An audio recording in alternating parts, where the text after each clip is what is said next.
So Guenther, we've talked a lot about this year, how there's no development obviously on this year's car. So let's talk about next year and how the plans are coming along for that. A lot of teams have switched fully their focus to next year. Your plans must be quite accelerating because you did that quite early on.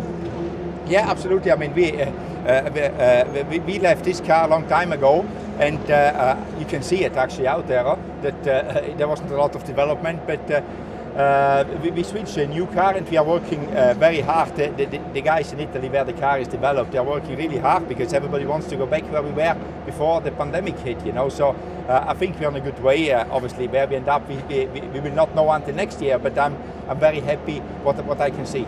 The team's had a lot of change on the technical side. You obviously had Simone Resta come in. Has he come in and changed a lot of things, changed the way you go about, say, the technical direction of the car?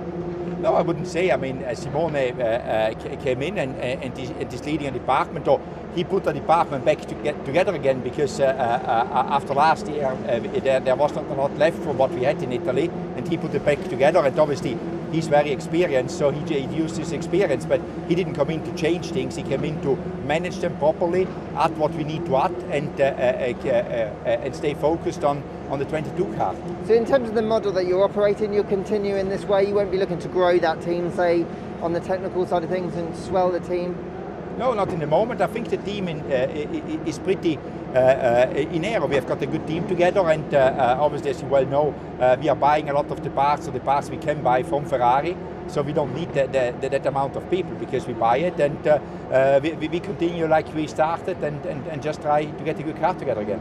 And have you noticed that since new faces have come in, because obviously the first few years you had quite a stable team, have you found that new faces have breathed some fresh air into the team and new ideas and a bit more buzz and motivation? Absolutely. I mean, and I wouldn't say, obviously there's quite a lot of new faces in Italy in the moment because of what happened last year, I said before, but it is just, I think there is a good vibe there because next year we want to be back where we were, and a lot of people, they are still here from the times, and they know what we can do, and I think a lot of people know what we can do. We just were in a bad spot last year, so therefore we ended up, and if you're in a bad spot for 1 year, you carry that on for a while. So obviously, hopefully we can get out of it and get back where we want to be.